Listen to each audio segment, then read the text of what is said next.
नमस्कार दोस्तों, आप सबका स्वागत है आपके अपने चैनल गवर्नमेंट एग्जाम स्टडी में। दोस्तों मेरा नाम है दीपाली श्रीवास्तव। आज हम इस वीडियो में आपके लिए यूपी ट्रिपल एस सी पेट की जो प्रीवियस ईयर की परीक्षाएं हुई थी उसके सॉल्यूशंस को लेकर आए हैं। ठीक है, उन पेपर्स में क्या चीज़ आई थी सबसे पहले आपको यही बताऊंगी। कुछ क्वेश्चंस देखो ऐसे आए थे जो शायद कितना भी पढ़ के जाओगे नहीं कर पाओगे, उन सभी चीज़ों को फाइंड आउट करना बताऊंगी कि पेपर अगर इस बार भी वैसा आता है तो आपको किन चीज़ों को लेकर बिल्कुल भी परेशान नहीं होना, क्योंकि वो वैसा ही क्वेश्चन सभी के लिए वैसा ही होगा। ठीक है, और ये जो चीज़ें दिख रही हैं ये वो चीज़ें हैं जो वहाँ पे आए हैं टॉपिक, और हो सकता है आपने ना पढ़ा हुआ हो, तो उन टॉपिक्स को छोटा छोटा मैंने आपको यहाँ पर समझाने की कोशिश की है। ये दो तीन चीज़ें आपको दिख रही होंगी, समास वगैरह है और जो चीज़ें कुछ इंपॉर्टेंट है आपके स्ट्रेट वगैरह, तो कुछ चीज़ें मैं आपके लिए लेकर आई हूँ, तो वीडियो को आप अंत तक ज़रूर देखना, तो ही शायद आपको फ़ायदा होगा। ठीक है, फटाफट से हम लोग शुरू कर लेते हैं दोस्तों। ठीक है, ये देखो, ये है आपका जो आपका 28 अक्टूबर को आपका प्रथम पाली का सेट हुआ था। देखो मैं क्वेश्चन पेपर नहीं लेकर आई हूँ, क्वेश्चन पेपर लेकर आऊँ फिर मैं आंसर टिक करती जाऊँ, उससे बेहतर है सीधे जो आपकी आंसर की सीधे हम लोग कर लें। एक तो फायदा उससे ये होगा, आपको देखो अगर रिपीट क्वेश्चन होगा, इसी क्वेश्चन का रिपीटेशन आएगा तो आपको याद होगा आंसर। दूसरी चीज ये भी है यहाँ से कि हम लोग का टाइम बचेगा, बहुत टाइम वेस्ट नहीं होगा कि एक बार घंटे ऑप्शन देखो वो करो। ठीक है, तो फटाफट से हमें क्विक रिवीजन करना तो हम कर लेते हैं। चलो पहला क्वेश्चन देखो जो आया था क्या है, शिवाजी की मृत्यु के बाद मराठा राज्य में प्रभावी शक्ति चित्पावन ब्राह्मणों के एक परिवार के पास थी। उन्होंने शिवाजी के उत्तराधिकारियों को पेशवा या प्रधानमंत्री के रूप में सेवा दी थी। कौन सा शहर मराठा साम्राज्य की राजधानी बन गया? तो कौन सा शहर बन गया दोस्तों? उसका आंसर आपका पूना है या फिर पुणे है। आगे देख लेते हैं। महावीर स्वामी को जिन के नाम से जाना जाने लगा। जिन का क्या मतलब होता है? तो जिन का मतलब होता है विजेता। ठीक है, जिन का मतलब क्या होता है? विजेता, या फिर इंग्लिश में कॉन्करर बोलते हैं। आगे देख लो, जैसा कि अशोक के शिलालेखों में उल्लेख किया गया है, मौर्य साम्राज्य में राजधानी पाटलिपुत्र और अन्य 4 प्रांतीय केंद्रों सहित 5 प्रमुख राजनीतिक केंद्र थे। निम्न में से कौन सा प्रांतीय केंद्र नहीं था? तो ये आपको देखो देखना पड़ेगा कि आपके कौन से केंद्र थे, कौन सा नहीं था। वो तो यहाँ पे लिखा हुआ इंद्रप्रस्थ, लेकिन आपको ये देखना पड़ेगा कि अशोक के शिलालेख में जो 5 प्रमुख राजनीतिक केंद्र थे वो कौन कौन से थे। ठीक है, ये आपको गूगल करना पड़ेगा, गूगल करके देखना है इसको आप। मैं सारी चीजें यहाँ पे नहीं बताऊंगी। आगे देख लो, ऋग्वेद में विश्वामित्र नामक एक ऋषि और किन 2 नदियों के बीच संवाद है? तो ऋग्वेद में जो विश्वामित्र आपके ऋषि हैं और 2 नदियां हैं, उनके बीच में संवाद कौन है? जो 2 नदियां हैं उनके बारे में कौन है?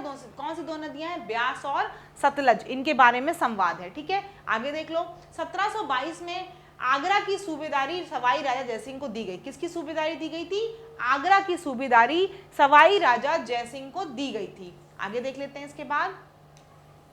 निम्न, अच्छा देखो जो ऊपर के क्वेश्चन आए थे, हो सकता है आप लोगों को लग रहा हो कि अरे ये तो बड़े अजीब क्वेश्चन, तो सबके लिए अजीब थे, किसी को ऐसा नहीं कोई कहेगा हाँ एक क्वेश्चन एक दो क्वेश्चन ऐसे थे जो आप कर सकते हो, बाकी उन 5 क्वेश्चंस में से सारे ही अजीब थे। अगर अजीब ना होता तो जो आपका स्कोर 61 था वो भी ना होता, आपको पता है ना। 61 आया, इसका मतलब लोगों ने मैथ्स और बाकी चीजें जो उनको आती होगी वही किया होगा। जीएस बहुत अच्छी किसी की नहीं हुई होगी। ये देख लेते हैं, निम्नलिखित में से किसने अपने सहयोगियों को यह महसूस करने के लिए प्रेरित किया था कि संविधान सभा ब्रिटिश निर्मित थी, ब्रिटिश योजनाओं पर काम कर रही थी, जैसा कि ब्रिटिश चाहते थे कि इस पर काम किया जाए? ये किसने महसूस कराने के लिए बोला कि भाई जो संविधान सभा है पूरी ब्रिटिश निर्मित है? ये है सोमनाथ लाहिड़ी। क्या नाम है इनका? सोमनाथ लाहिड़ी। आगे देख लेते हैं, चित्तरंजन दास और मोतीलाल नेहरू ने परिषद राजनीति में वापसी पर बहस करने के लिए कांग्रेस के भीतर निम्नलिखित में से किस राजनीतिक दल का गठन किया था? चित्तरंजन दास और मोतीलाल नेहरू। आज ही मैं देखो आपको क्लास में पढ़ाया, अगर आपने हिस्ट्री क्लास कर रहे होगे तो जितने क्वेश्चन आपको दिखेंगे ना अभी मॉडर्न वाले, वो सब उसी उतनी पीडीएफ में से मिल जाएंगे। पीडीएफ ज्यादा बड़ी भी नहीं, छोटी सी पीडीएफ रहेगी, सब कुछ हो जाएगा। तो कौन सी आपको पता है 1923 में कब बनी थी स्वराज पार्टी? 1923 में बनी थी। अब असहयोग आंदोलन चौरी चौरा कांड के बाद गांधी जी ने वापस ले लिया, तो चित्तरंजन दास और मोतीलाल ने मिलकर स्वराज पार्टी की स्थापना की 1923 में। आगे देख लो, कांग्रेस का वह अधिवेशन कहाँ हुआ था जिसमें महात्मा गांधी ने अन्य नेताओं को खिलाफत के साथ साथ स्वराज के समर्थन में असहयोग आंदोलन शुरू करने की आवश्यकता के बारे में आश्वस्त किया था? किसमें था? कलकत्ता का अधिवेशन था। ये सब अगर आप हिस्ट्री की मेरी जो मैं पढ़ा रही हूँ उस समय क्लासेस करोगे तो ये सारे आंसर आपको वहां मिल जाएंगे। ठीक है, चलो आगे देख लेते हैं। निम्नलिखित में से कौन खुदाई खिदमतगार का संस्थापक था जिसे बादशाह खान के नाम से भी जाना था? तो कौन था? देखो, खान अब्दुल गफ्फार खान। क्या नाम था इनका? खान अब्दुल गफ्फार खान, जिन्होंने खुदाई खिदमतगार का संस्थापक थे। इनकी जो संगठन थे इसको हम लोग लाल कुर्ती के संगठन के नाम से भी जानते हैं। और एक फ्रंटियर कौन सा है, इनका नाम फ्रंटियर गांधी भी था। क्या नाम था इनका, हम लोग इनको फ्रंटियर गांधी के नाम से भी जानते हैं। और इन्हें क्या मिला है, ये पहले विदेशी नागरिक थे जिन्हें क्या मिला था, भारत रत्न का पुरस्कार मिला था। ठीक है, विदेशी नागरिक थे, क्योंकि पाकिस्तान चले गए तो विदेशी नागरिक थे। नेक्स्ट देख लो उसके बाद 1913 में हिंदुस्तान गदर पार्टी का मुख्यालय कहां पर बना, सैन फ्रांसिस्को में था। और किसने बनाया था दोस्तों, ये आपका किसने बनाया था दोस्तों, ये आपका लाला हरदयाल जो थे आपके, उन्होंने इसको बनाया था। ठीक है, सैन फ्रांसिस्को में गदर पार्टी। मैंने आपको कई चीजें कल बताई थी, वो आपको जाके कल जो मैंने आपको हिस्ट्री पढ़ाई उसमें देखना है, सब चीजें आपको मिल जाएंगी। आगे देख लो, शिरोई कुमुदनी या लिली भारत के निम्नलिखित में से किस राज्य में पाए जाने वाली एकमात्र स्तरीय लिली है। कहाँ पाई जाती है लिली आपकी, मणिपुर में। आगे देख लेते हैं, उड़िया पठार भारत के निम्नलिखित में से किस राज्य में स्थित है, तो किसमें है ये आपकी, राजस्थान में। उड़िया पठार कहाँ पर स्थित है आपका, क्लियरली विजिबल है ना, ठीक है। उड़िया पठार आपका कहाँ पर है, उड़िया पठार आपका दोस्तों राजस्थान में है। अगला देख लो, शीत ऋतु में जो वर्षा हो रही है वो किसकी वजह से होती है, शीत ऋतु में देखो अपने इंडिया में 2 वर्षा होती है, ज्यादातर जो वर्षा होती है वो किसकी वजह से होती है, साउथ वेस्ट मानसून, या फिर इसे बोलते हैं दक्षिणी पश्चिमी मानसून। जो गर्मियों में वर्षा होती है ना अपने यहाँ अपनी तरफ नॉर्थ में और हर जगह होती है, मेजॉरिटी ज्यादातर वर्षा अगर आप पूछोगे तो यही होगा कि ज्यादातर वर्षा जो होती है वो किसके द्वारा पाई जाती है, ज्यादातर वर्षा आपकी पाई जाती है साउथ वेस्ट मानसून से। ठीक है, अगर हम ठंड में बात करें तो ठंड में तमिलनाडु के तटीय क्षेत्रों में किस तरह की वर्षा पाई जाती है, नॉर्थ ईस्टर्न उत्तर पूर्वी वर्षा ऋतु। ठीक है, ठंड में जो कम होती है वर्षा तमिलनाडु वगैरह की तरफ होती है वो उत्तर पूर्वी होती है, जो मेजॉरिटी आपकी मानसून वाली आती है वो कहाँ से आती है, साउथ वेस्ट से आती है। नेक्स्ट देख लो, राजस्थान के जालौर जिले में किस प्रकार का ग्रेनाइट पाया जाता है। राजस्थान में देखो रोजी प्रिंग ग्रेनाइट पाया जाता है। और ग्रेनाइट की अगर हम बात कर लें, पत्थरों की बात कर लें, तो मकराना मार्बल बहुत फेमस है, आपको पता है मकराना मार्बल। ठीक है, ये मकराना मार्बल भी कहाँ पाया जाता है आपका, ये भी आपका राजस्थान में पाया जाता है। ठीक है, चलो नेक्स्ट देख लो, पुर्तगालियों द्वारा निर्मित बुंदेल चर्च भारत के निम्नलिखित में से किस राज्य या केंद्र शासित प्रदेश में स्थित है, तो कहां पर है ये, पश्चिम बंगाल में। बंदेल चर्च कहां पर है आपका, पश्चिम बंगाल में। आगे देख लो, गन्ने के उचित एवं लाभकारी मूल्य को कौन मंजूरी देता है, आर्थिक मामलों की कैबिनेट समिति को मंजूरी देती है। ठीक है, इसको आगे देख लो। नेक्स्ट, निम्नलिखित में से कौन सा एक भारतीय श्रम कानून और सामाजिक सुरक्षा उपाय है जिसका उद्देश्य काम करने का अधिकार है, तो आपको पता है कौन देता है, महात्मा गांधी राष्ट्रीय ग्रामीण रोजगार गारंटी अधिनियम, यानी जो आपका मनरेगा चल रहा है, जो 100 दिनों की आपकी स्कीम है, आपको गारंटी देता है, वो कौन सा है, यही है जिससे आपको काम करने का अधिकार मिलता है। आप देख रहे होगे तो आपको समझ में आ रहा होगा हमें कितने क्वेश्चन आ रहे हैं। अब देखो क्या है, स्वर्ण क्रांति भारत में निम्नलिखित में से किस कृषि क्षेत्र में विकास के लिए जिम्मेदार है।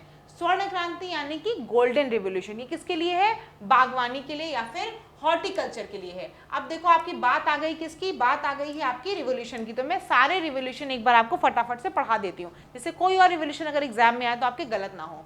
ग्रीन रिवोल्यूशन देखो किससे संबंधित है, आपका फूड ग्रेन, अनाज से, गेहूं चावल से। ठीक है, कौन इसके वो थे, कर्ता तो कौन थे, कौन लेकर आए, वैज्ञानिक कौन संबंधित है, तो आप बताओगे MS स्वामीनाथन। ठीक है, MS स्वामीनाथन। व्हाइट रिवोल्यूशन की बात कर लें अगर हम, तो ये किससे संबंधित है, व्हाइट मतलब मिल्क, दूध के प्रोडक्शन से, और इसका कौन था फाउंडर, वर्गीज कुरियन। अगर हम येलो की बात कर लें, येलो रिवोल्यूशन, तो येलो क्या चीज होती है, हमारी जो दलहन होती है, दलहन मतलब हमारे जो तेल वगैरह होते हैं, सरसों वगैरह हैं, यानी कि ऑयल सीड का जो प्रोडक्शन होता है वो किससे रिवोल्यूशन से संबंधित है, येलो रिवोल्यूशन से। येलो रिवोल्यूशन से क्या संबंधित है, oil seed production. Black revolution से क्या है, काले से आपका पेट्रोलियम है, काला काला अगर देखा होगा पेट्रोलियम है। ठीक है, ब्लू से क्या संबंधित है, ब्लू से आपका, ब्लू रिवोल्यूशन से फिश संबंधित है। ठीक है, फिश का प्रोडक्शन। ग्रे रिवोल्यूशन से क्या संबंधित है, ग्रे से आपका फर्टिलाइजर संबंधित है। ठीक है, क्या संबंधित है, फर्टिलाइजर संबंधित है। नेक्स्ट देख लो, नेक्स्ट उसके बाद क्या है, पिंक से, पिंक से क्या संबंधित है आपका, अनियन और प्रॉन संबंधित है। ठीक है, अनियन या प्रॉन का प्रोडक्शन संबंधित है। सिल्वर से क्या संबंधित है, सिल्वर रिवोल्यूशन से एग का प्रोडक्शन। रेड से क्या संबंधित है, मीट का प्रोडक्शन। अगर आपको आता है तो बढ़िया है, नहीं आता है तो मैं साइड हो जा रही हूँ, आप इसका स्क्रीनशॉट लेके रख लो, ये आपके और भी जगह काम आने वाला है। क्या पता कोई और रिवोल्यूशन अगर आपका आए और आपको ना आता हो तो ये आपको काम दे देगा। ठीक है, चलो वापस से अपने उसमें चलते हैं, हम लोग जो क्वेश्चन सॉल्व कर रहे थे फटाफट से। नेक्स्ट हम लोग देख लेते हैं, बीमा विनियामक एवं विकास प्राधिकरण का मुख्यालय कहाँ स्थित है, तो ये आपका हैदराबाद में है। इसके बाद देख लो, निम्नलिखित में से कौन सा डिपॉजिटरी संस्थान है नहीं है, सॉरी डिपॉजिटरी। डिपॉजिट का मतलब क्या होता है, पैसे जमा करना, जहां हम जमा करते हैं वही होता है डिपॉजिट। तो नाबार्ड जो आपका बैंक है ना, है तो नाम इसका बैंक है, एक टाइप का बैंक ही बोलते हैं, लेकिन ये क्या है, यहाँ पे आप पैसा पब्लिक डिपॉजिट नहीं करती। नाबार्ड जो है वो आपका 2 जुलाई 1982 में आया था। कब बना है ये आपका, डेट याद कर लो, कई बार नाबार्ड बहुत इंपॉर्टेंट है इसलिए एग्जाम में पूछा भी जाता है कई बार। कब बना है ये आपका, 2 जुलाई 1982 को, ठीक है। और देखो इसका फुल फॉर्म क्या है नाबार्ड का, मुझे बता सको तो कमेंट सेक्शन में बताना आप लोग कि नाबार्ड का फुल फॉर्म क्या होता है। ये देखो कृषि में डेवलपमेंट के लिए आया है, ठीक है। क्या फुल फॉर्म इसका, national bank for agriculture and rural development, national bank for agriculture and rural development, ठीक है। चलो नेक्स्ट देख लेते हैं इसके बाद। अब देखो ये क्वेश्चन जो है 21 क्वेश्चन, ये कितनी पढ़ाई करके जाओगे मुझे लगता नहीं किसी को ये धारा पता होगी, ठीक है, कि भारतीय स्वतंत्रता अधिनियम 1947 के पारित होने के साथ भारत एक अधिराज्य बन गया और अधिराज्य ने किस धारा के प्रावधानों के तहत ये कानून बनाया, तो धारा 100। ये काफी कॉम्प्लिकेटेड क्वेश्चन, मतलब ऐसे क्वेश्चन तो छोड़ देना ही बेहतर है, इसके चक्कर में कुछ पढ़ने की जरूरत नहीं, इतना टफ में पढ़ने की जरूरत ही नहीं है, इसको छोड़ने वाला क्वेश्चन है, छोड़ दो। आगे देख लो, एक व्यक्ति जो संसद का सदस्य नहीं है उसे राष्ट्रपति द्वारा अधिकतम कितने महीनों के लिए मंत्री के रूप में नियुक्त किया जा सकता है, 6 महीने के लिए। देखो ये सारी चीजें अगर आप, मैं जो पढ़ाती हूँ पढ़ते चलोगे तो एग्जाम में टफ नहीं लगेगा। हाँ जब मैं पढ़ाती हूँ तो वहाँ कमेंट जरूर आप लोगों के आते हैं कि मैम ऐसे नहीं वैसे पढ़ाओ। अभी आज मैंने पॉलिटी की वीडियो डाली है, 1 घंटे की वीडियो है, लेकिन उसमें 250 से ऊपर क्वेश्चन है सिर्फ उस 1 घंटे में, और ये सारी चीजें उसमें कवर हो गई हैं। तो अगर वो पढ़ लोगे तो काफी क्वेश्चन आपके कवर हो जाएंगे। मैं एक्सप्लेनेशन भी करती चली हूँ, तो जो 1 घंटे में उतना क्वेश्चन पढ़ाना, कितनी जल्दी जल्दी मैंने पढ़ाया होगा, कितनी तेजी में पढ़ाया होगा, सिर्फ इसलिए कि आपका बहुत डेटा ना खर्चा हो, आपका टाइम वेस्ट ना हो, पॉज करके आराम से वीडियो को देख सको। तो अगर चाहो तो पॉलिटी की वीडियो पड़ी हुई है, प्लेलिस्ट में भी है, आज ही की आज पड़ी हुई है, आप जाके उसको देख सकते हो, ठीक है। 6 महीने में अगर कोई भी व्यक्ति संसद का सदस्य नहीं है तो 6 महीने के भीतर उसे क्या करना होता है, संसद का सदस्य बनना पड़ता है, ठीक है। नहीं तो ज्यादा उतने दिन तक, 6 महीने के बाद उसे मंत्री के पद से हटा दिया जाएगा। कोई प्रधानमंत्री भी अगर बनता है उस समय अगर वो संसद का सदस्य नहीं है तो 6 महीने तक पद पर बना रह सकता है, लेकिन 6 महीने के बाद उसे हटा दिया जाएगा अगर वो संसद का सदस्य नहीं बन पाता है। संसद का सदस्य का मतलब क्या हुआ, लोकसभा या राज्यसभा किसी का भी सदस्य बन जाए। उस उच्च न्यायालय का नाम बताइए जिसका क्षेत्राधिकार अंडमान और निकोबार द्वीप समूह के केंद्र शासित प्रदेश पर है। तो कौन सा है, कलकत्ता उच्च न्यायालय जो है उसी के अंदर में कौन सा आता है, अंडमान और निकोबार द्वीप समूह आता है। फिर देख लेते हैं, पंचायती राज संस्थाओं के अस्तित्व के लिए भारत की संसद द्वारा 73वां और 74वां संवैधानिक संशोधन कब पारित किया गया। तो आपको पता है 73rd और 74th जो आपका अमेंडमेंट एक्ट आया था 1992 में ही आया था, वो किसके लिए कब आया था, पारित किया गया था, वो दोस्तों आपका पंचायती राज संबंधित है, आपको पता है अच्छे से। तो देखो कुछ क्वेश्चन आप मुझे लग रहा है देख रहे होगे तो आपको ऐसा नहीं लग रहा हो कि कुछ नहीं आएगा, पढ़ रहे होगे तो आपको देख के कॉन्फिडेंस आ रहा होगा कि हाँ कुछ कुछ चीजें तो हम कर लेंगे आराम से। आगे देख लेते हैं, वर्ष 1928 में मोतीलाल नेहरू समिति द्वारा निम्नलिखित में से कौन सा अधिनियम या विधेयक प्रस्तावित किया गया था। तो कौन सा किया गया था 1928 में, अधिकारों का बिल या फिर बिल ऑफ राइट्स बोलते हैं इसे। नेक्स्ट देख लो, स्वतंत्र स्वर यंत्र के संबंध में कौन सा सही है, स्वर यंत्र के संबंध में कौन सा सही है, देखो कौन सा सही है, इसमें स्वर रज्जु होते हैं। स्वर यंत्र मतलब जो लैरिंग्स है आपका, लैरिंग्स में क्या होता है, it houses the vocal cords. आगे देख लो, मिल्क ऑफ मैग्नीशिया किस प्रकार का कोलाइड है। कुछ तरह के देखो कोलॉइड होते हैं। कोलॉइड क्या होता है मैं थोड़ा सा समझा देती हूँ। सॉलिड में अगर कोई लिक्विड चीज है, लिक्विड में अगर कोई सॉलिड चीज है, सॉलिड अगर किसी गैस में है, गैस में अगर सॉलिड है, इन चीजों को क्या हम बोलते हैं, कोलॉइड है, कोलॉइडल सोल्यूशन बोलते हैं, ठीक है। तो मिल्क ऑफ मैग्नीशिया क्या होता है, बेसिकली ये आपका मैग्नीशियम हाइड्रोक्साइड होता है। मिल्क ऑफ मैग्नीशिया क्या होता है, मैग्नीशियम हाइड्रोक्साइड। जब मैग्नीशियम के पार्टिकल्स को पानी में मिलाते हो तो कैसा हो जाता है, दूध की तरह हो जाता है, ठीक है। और इसका काम हम कहाँ यूज करते हैं, मिल्क ऑफ मैग्नीशिया आपका कॉन्स्टिपेशन रिमूव करने के लिए, आपका एसिडिटी को हटाने के लिए, इन सब जगह ये यूज होता है, ठीक है। मिल्क ऑफ मैग्नीशिया कहाँ कहाँ यूज होता है, आपकी जो भी कुछ पेट की दिक्कतें होती वहां आपका ये यूज होता है, मिल्क ऑफ मैग्नीशिया। तो पूछा गया है आपसे किस प्रकार का कोलॉइड है, तो देखो मैं आपको 2-3 तरह के कोलॉइड बता देती हूँ जो मैंने नोट करके रखे हुए हैं। एक आपका कौन सा है, देखो एक आपका है सॉल। सॉल तो आपको पता ही है, अभी आपसे पूछा ही गया किस टाइप का कोलॉइड है, magnesia, milk of magnesia, solid in liquid. Solid किस में है, लिक्विड में, पानी में घोला गया है ना, तो वो बना आपका मिल्क ऑफ मैग्नीशिया। एरोसोल क्या होता है, एरोसोल जो सोल्यूशन होता है आपका कोलॉइडल, वो क्या होता है, सॉलिड इन गैस, गैस में सॉलिड होता है। जैसे कि धुआं वगैरह जो होता है ना, स्मोक वगैरह, वो क्या होती है आपकी, देखते हो गैस के अंदर छोटे छोटे टुकड़े टाइप दिखते हैं आपको ना, वो क्या है आपका एरोसोल है। आगे देखो जेल, जेल क्या है, लिक्विड इन सॉलिड, सॉलिड में लिक्विड यानी कि बटर, जैसे बटर क्या है आपका, बटर क्या है आपका सॉलिड में लिक्विड होता है, लिक्विड इन सॉलिड, ठीक है।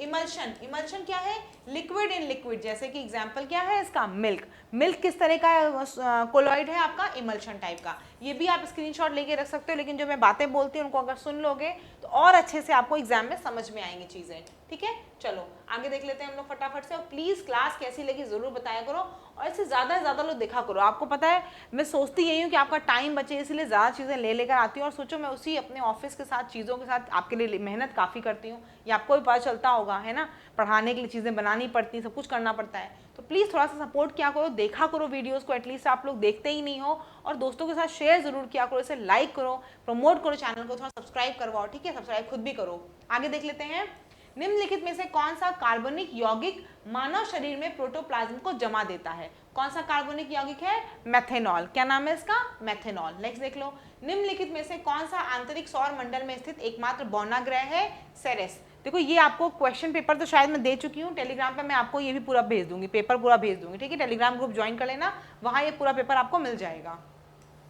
आगे देख लो, बिछुआ या नेटल की पत्तियों के चुभने वाले बालों में कौन सा अम्ल मौजूद होता है, कौन सा अम्ल मौजूद होता है दोस्तों, मेथेनोइक एसिड, कौन सा अम्ल मौजूद होता है, मेथेनोइक एसिड, ठीक है, मेथेनोइक एसिड आपका मौजूद होता है। अब मैं आपको देखो कुछ कुछ क्या कहते हैं वो बता देती हूँ आपको, जो अम्ल पाए जाते हैं, शायद मैंने वहां लिखा है कि नहीं लिखा, यही बता देती हूँ, कुछ कुछ आपको अम्ल जो आपके एग्जाम में हमेशा पूछे जाते हैं, जैसे कि पूछा जाता है आपसे सिरका, सिरका, सिरके में कौन सा एसिड वो होता है बताना मुझे, सिरका, सिरका में आपका होता है सिट्रिक एसिड, कौन सा होता है, सिट्रिक एसिड होता है, ठीक है, सिरके में। नींबू, नींबू में क्या होता है आपके बताओ, सॉरी सिरके में सिट्रिक एसिड नहीं होता, सिरके में एसिटिक एसिड होता है, सिरके में एसिटिक एसिड होता है, ठीक है, सिरके में क्या होता है देखो, एसिटिक एसिड होता है, सिरके में एसिटिक एसिड होता है, ठीक।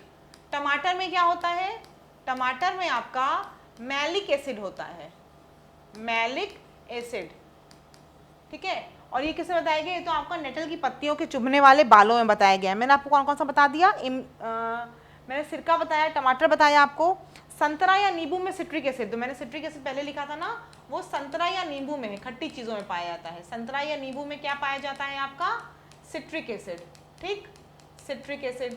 और बताओ इमली, इमली में क्या पाया जाता है, इमली में टार्टरिक एसिड पाया जाता है, टार्टरिक एसिड, ठीक है, टार्टरिक एसिड पाया जाता है।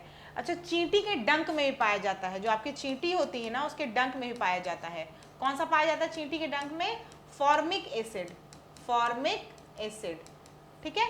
सिरका, संतरा, टमाटर, इमली, चींटी हो गया, मुझे लगता है और कुछ ऐसा बचा नहीं बहुत ज्यादा आपका, ठीक है, इतने इंपॉर्टेंट है जो एग्जाम में हमेशा पूछे जाते हैं, देख लेना, स्क्रीनशॉट लेना हो तो ले लो, इसकी भी लेके रख लो, ठीक है। ये आपके 4-5 तरह के एसिड है जो कई बार परीक्षाओं में पूछे जाते हैं, क्लियर। चलो आगे चल लेते हैं, देखो ये जो क्वेश्चन है 31, 32 है, तो आपके जो रीजनिंग वाले क्वेश्चन है ये मैं अलग से लेकर आऊंगी, ठीक है, इनको मैं अलग समझाऊंगी अच्छे से, यहाँ समझाऊंगी तो बहुत लंबी वीडियो हो जाएगी, और मुझे पता आप लोग छोटी वीडियो तो देखते नहीं हो, लंबी वीडियो कौन सी देखोगे, तो मैं रीजनिंग एक साथ कोशिश करूंगी 1 या 2 पार्ट में सारे प्रीवियस ईयर के लेकर आ जाऊँ, कैलेंडर, टाइम एंड वाले, क्लॉक वाले, जो भी क्वेश्चन हो मैं अलग से अच्छे से समझाऊंगी आपको, ठीक है, इसको छोड़ देते हैं अभी, आगे देख लेते हैं। ये सारे मैथ्स के भी जो क्वेश्चन है वो भी उसी में रहेंगे आपके। चलो ये देख लो, किसमें विलोम युग्म सही नहीं है, तो देखो क्या है, डावाडोल, अस्थिर। डावाडोल का मतलब क्या होता है, डावाडोल का मतलब होता है हिलना डुलना, अस्थिर मतलब भी हिलना डुलना, तो ये दोनों क्या है, विलोम युग्म सही नहीं है, यहाँ पे अगर स्थिर होता तो ये सही हो जाता। आगे देख लो, होनहार बिरवान के होठ चीखने पात, यानी कि क्या होता है इसका मतलब, होनहार व्यक्तियों की प्रतिभा बचपन में ही दिखाई दे जाती है। नेक्स्ट देख लो, पूछा गया है विकल्प में सभी शब्द पुल्लिंग है, तो कैसे निकालते हो आप पुल्लिंग, ऐसे तो आपसे पूछा जाए लड़का, लड़की, चाचा, चाची, आप बता दो ये कौन सा पुल्लिंग है कौन सा स्त्रीलिंग, ऐसे क्या करना होता है जनरली, ऐसे देखो कभी सही होता कभी कभी गलत भी होता है, ऐसा हमेशा नहीं है, लेकिन ये देखते हैं किस तरह उसको प्रयोग किया जाता है। जैसे मान लो आपसे कुछ ऐसी चीज बात की जाती है जहां बहुत मजबूती या स्ट्रेंथ आपको दिखती है, तो आप समझ जाते हो कि ये मैस्कुलिन की बात हो रही, यानी कि पुल्लिंग की बात हो रही। जहां पे आपको दिखता है कि थोड़ी सी कमजोरी की बात हो रही, कुछ नाजुकता की बात हो रही, कोमल की बात हो रही, तो आप समझ जाओगे वो स्त्रीलिंग है। तो यहाँ पे क्या क्या दिख रहा है आपको, गिरोह, गिरोह दिख रहा है, क्या हो, गिरोह मतलब कुछ समूहों का जो गिरोह होगा वो कैसा होगा, स्ट्रांग होगा, यानी कि गिरोह क्या हो जाएगा, पुल्लिंग हो जाएगा।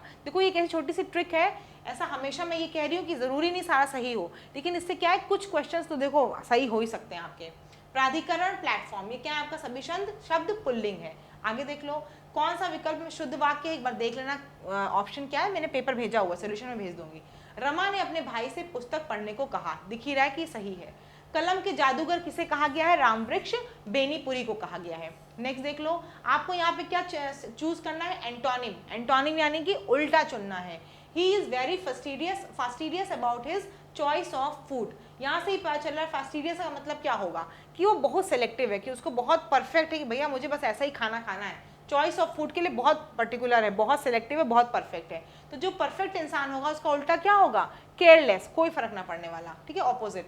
Put the correct form of the verb I am the person who is to be blamed, ठीक है, who is to be blamed. Next देख लो, नेक्स्ट क्या है, स्पेलिंग आपकी यहाँ पे इनकरेक्ट है, तो आपको कौन सी स्पेलिंग लिखी हुई, एनिवर्सरी, एनिवर्सरी में क्या होता है, डबल एन होता है, ठीक है, डबल एन, ANNIVERSARY। अब देखो ये जो क्वेश्चन है, ये पूरा क्वेश्चन यहाँ खोल दे रही हूँ, देखो आराम से, ये मैं पूरा पढ़ाऊंगी नहीं इस क्वेश्चन को, आपको क्या करना है खुद से देखो करना है, इस यहाँ तक के क्वेश्चन का स्क्रीनशॉट ले लो, खुद से इसे रीड कर लो और देख लोगे दोनों आंसर। मैं देखो आपको 2-3 पैसेज करा चुकी हूँ, एग्जाम आपको ऑलरेडी चैनल पे देखोगे 2 से 3 आपको पैसेज दिख जाएंगे इंग्लिश के पढ़े हुए, ऐसे ही वो पैसेज रहते हैं और वहाँ पे क्या रहता है, उनके 2 क्वेश्चन होते हैं, तो अगर साफ साफ देखोगे तो क्वेश्चन आराम से दिख जाता है, बहुत ज़्यादा कोई टफ नहीं होता है।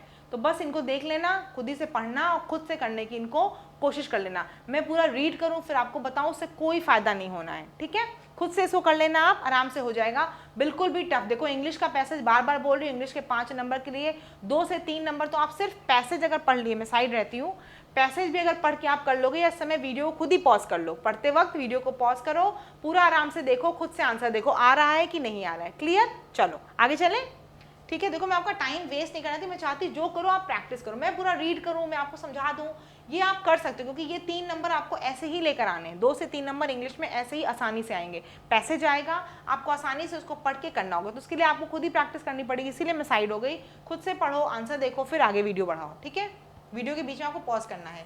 देखो ये भी क्वेश्चन आपका किसका है, उसी का है, रीजनिंग वाला बाद में कराएंगे हम लोग, ये सब क्वेश्चन मैं कराऊंगी, बस कल भर में ये मिल जाएगा आपको, बस आप कल तक का वेट करो, ये आपको रीजनिंग के क्वेश्चन वहाँ करा दूंगी, अभी यहाँ अलग से कराऊंगी नहीं तो बहुत टाइम लग जाएगा, अलग से मैं करके इसको रखे रहूंगी।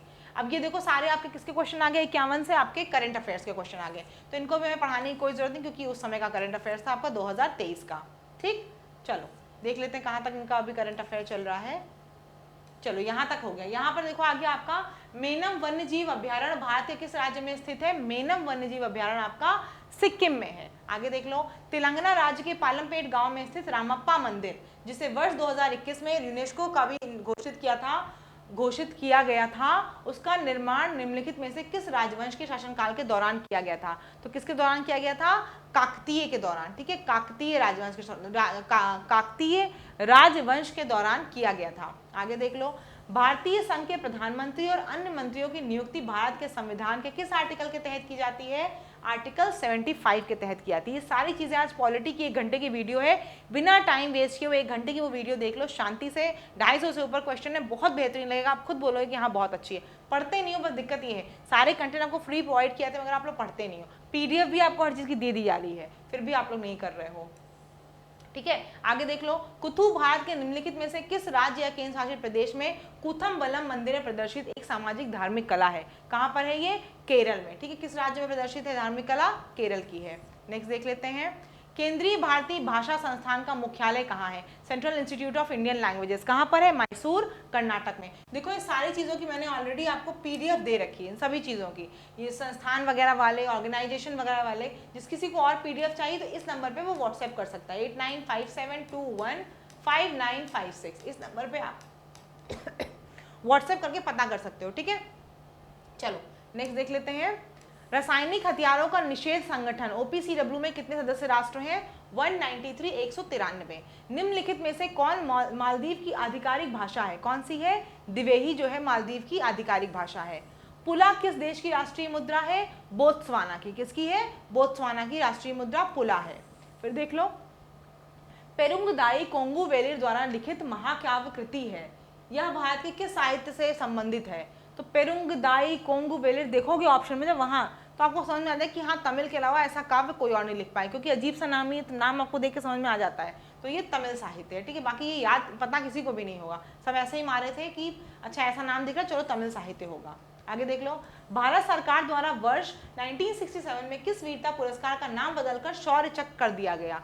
अशोक चक्र वर्ग 3 का नाम बदलकर शौर्य चक्र कर दिया गया। आगे देख लो नेक्स्ट, ये देखो फिर वही वैसा क्वेश्चन आ गया। मैं इसको देखो पूरा खुद नहीं पढ़ाऊंगी, ठीक है, क्योंकि मेरे पढ़ाने से क्या है, कुछ फायदा नहीं होगा। आपको इस समय क्या करना है, खुद से वीडियो को रोक देना है। जब आप वीडियो देख रहे हो ना इस समय चैनल पे, तो आप क्या करना, वीडियो को खुद से इस समय रोक देना, ठीक है। वीडियो को रोक के आप क्या करोगे, पूरा इसको रीड करोगे, पूरा इसको पैसेज को रीड करोगे, ठीक है। रीड करके फिर क्या करोगे, आप जब रीड कर लोगे इसको, तो उसका जो क्वेश्चन होंगे उनको करने की कोशिश करोगे, क्योंकि ये आपका 10 अंकों का आता है। मैं आपसे बार बार बोल चुकी हूँ, अपठित गद्यांश के 10 अंक, 3 अंक आपके इंग्लिश के फ्री के हैं, उनको आप करने की पूरी कोशिश करना कि वो 13 नंबर 15 नंबर आपके कहीं ना जाए, ठीक है। तो ये आपको समझ में आ गया होगा मेरे ख्याल से। इस पैसेज को पॉज करके पढ़ लिया आपने, तो फिर थोड़ा सा और आगे बढ़ा देती हूँ। ये और थोड़ा सा आपका आ गया, इसको भी आगे देख लो, पढ़ लो, पॉज कर दो वीडियो को इस समय और पढ़ लो आराम से। पढ़ने के बाद साथ के साथ क्वेश्चन लगा के फिर ही आगे बढ़ना, स्किप मत करना, नहीं तो फिर आपका चीज़ आधा अधूरा रह जाएगा, प्रीवियस ईयर पूरा कंप्लीट नहीं हो पाएगा। जो चीज़ें मैं बताती चल रही हूँ वैसे तरीके से पढ़ोगे तो बहुत बेहतर रहेगा, ठीक है। चलो और आगे कर देते हैं हम लोग। अब ये आपके क्या है, क्वेश्चन है। आराम से अगर आपने अच्छे से वीडियो ऊपर पढ़ी होगी तो आप ये क्वेश्चन आराम से सॉल्व कर सकते हो, ठीक है। नहीं तो इसकी जो क्वेश्चन वाली बुक है वो मैंने ऑलरेडी वहाँ भेजी हुई है आपको। चलो आगे देख लेते हैं। फिर आपका ये क्वेश्चन है, देखो फिर से मैं साइड हो जा रही हूँ, आप लोग देख लो इसको, पॉज करके वीडियो को आराम से पढ़ लो, वीडियो को पॉज करके इसको आराम से पढ़ो। देखो आपको ये जो गद्यांश दिया हुआ है ये आपको समझ में भी आता है कि नहीं। अगर समझ में आ रहा है तो बहुत अच्छा है, क्योंकि ऐसे ही बड़ा सा भी आएगा। बहुत से लोग इतने बड़े बड़े गद्यांश को देख कर ही पैनिक हो जाते हैं कि अरे इतना बड़ा आ गया हम कैसे कर पाएंगे। लेकिन देखो ये ऐसे है कि इनको छोड़ना नहीं होता है, इनसे आपको 5 अंक पक्के मिलने होते हैं कन्फर्म वाले, तो इनको छोड़ना कभी नहीं होता है, इनको ज़रूर करना होता है। पेपर देखो ऐसा आया था कि हर कोई कहीं कहीं से नंबर निकाल रहा था, तो ये नंबर जिसने छोड़ दिया होगा उसको दिक्कत हो गई होगी, ठीक है। चलो आगे कर देती हूँ, आगे अब पढ़ लो, इतना देख लो और, ठीक। अब आपको देखो इसमें वीडियो पॉज करनी होगी, मैं बहुत देर तक नहीं रुक सकती, टाइम बहुत लगेगा। आपको वीडियो पॉज करनी है, फिर आपको जैसे मैं बता रही हूँ वैसे ही करना है। क्या करना है आपको पूरा पढ़ के फिर क्वेश्चन के आंसर देखने की कि आपको क्या समझ में आ रहा है कि नहीं आ रहा है, तो वीडियो को थोड़ा सा बैक करना, देख लेना। अदरवाइज ये PDF तो मैं आपको टेलीग्राम ग्रुप पे दे रही हूँ, वहां से जुड़ जाना, मिल जाएंगी चीजें, क्लियर। चलो आगे देख लेते हैं हम लोग इसके बाद। अब यहाँ क्या है, देखो दान पुण्य और जीवन मुक्ति में कौन से समास है, तो कौन समास है, दान पुण्य आपका द्वंद्व है और जीवन मुक्ति कौन सा है आपका तत्पुरुष समास है। थोड़ा सा मैं आपको समास पढ़ा देती हूँ कि मान लो फिर से समास अगर आ जाए तो आप लोग कर लो आराम से। देखो समास की बात करते हैं अगर हम लोग, तो समास हमारे कौन कौन से टाइप के हैं। एक आपका तत्पुरुष समास है, कर्मधारय है, द्विगु है, बहुब्रीहि है, अव्ययी भाव है। अगर हम समास में तत्पुरुष की बात करते हैं, तत्पुरुष समास आपका कौन सा होता है, देखो जिसमें का, की, से, के लिए, रे ये सब लगा हुआ हो। जैसे राजपुत्र, राजपुत्र का मतलब क्या होता है, राजा का पुत्र। गंगा जल, गंगा का जल। ऋण मुक्त, ऋण से मुक्त। तो ये सब चीजें आ रही है ना आपकी, तो ये तत्पुरुष समास हो जाता है। आगे देख लो कर्मधारय, कर्मधारय में क्या होता है, जो दूसरा वाला शब्द होता है आपका वो गौण होता है, और जो पहला होता है वो आपका विशेषता बताता है। जैसे नील गगन, तो नील गगन क्या हुआ, नीला है गगन, नीला है गगन, तो नीला क्या दिख रहा है आपको, विशेषता दिख रही है। नीलकंठ, नीला है कंठ, नीला फिर क्या हो गई, विशेषता दिख रही है। मतलब प्रथम आपका जो होगा वो क्या होगा, प्रथम वाला शब्द आपका हमेशा विशेषता बताएगा। कीर्ति कमल, कीर्ति कैसी है, कमल जैसी, तो कीर्ति क्या है आपका, विशेषता बता रहा है। तो ये सब क्या है, कर्मधारय। देखो पूरा अच्छे से नहीं पढ़ा सकती, लेकिन आपको ट्रिक बता दे रही हूँ कि एग्जाम में अगर समास का कोई क्वेश्चन आए तो गलत नहीं होना है। द्विगु समास हमेशा क्या बताता है, हमेशा संख्या को डिनोट करता है। जैसे कि चौराहा है, नवग्रह है, नवरत्न है, ये सब क्या है आपके, नौ, चौ, ये सब क्या बता रहे हैं आपको, संख्या को बता रहे हैं। तो ये आपका क्या है, द्विगु समास है। आगे देखो बहुब्रीहि समास, बहुब्रीहि समास क्या होता है, जो आपका अर्थात में आए। जनरली ये देवताओं को डिनोट करने के लिए यूज किया जाता है। जैसे दशानन, 10 है सिर जिसके अर्थात रावण।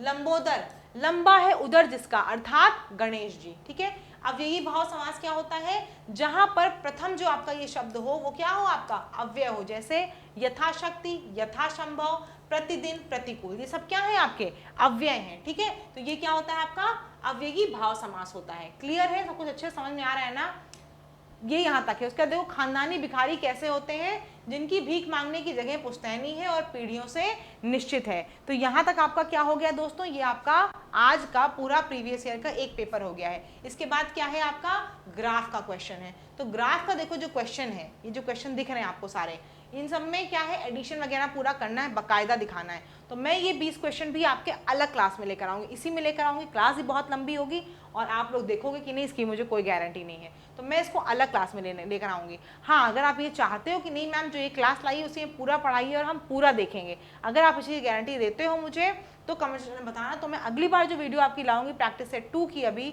इसकी सेकंड शिफ्ट की जो वीडियो लाऊंगी, वहाँ पे पूरी आपकी सब कुछ एक ही वीडियो में बताने चली जाऊँगी। ठीक है, लेकिन इसको कमेंट ज़रूर बताना, और वीडियो अच्छी लगे तो उसको प्लीज़ ज़रूर लाइक करना, अपने दोस्तों के साथ चैनल को सब्सक्राइब करना और टेलीग्राम ग्रुप से जुड़ जाना। PDF जिसको चाहिए हो, नंबर दिया हुआ है, तो आप उस पर कॉन्टैक्ट कर सकते हो। धन्यवाद।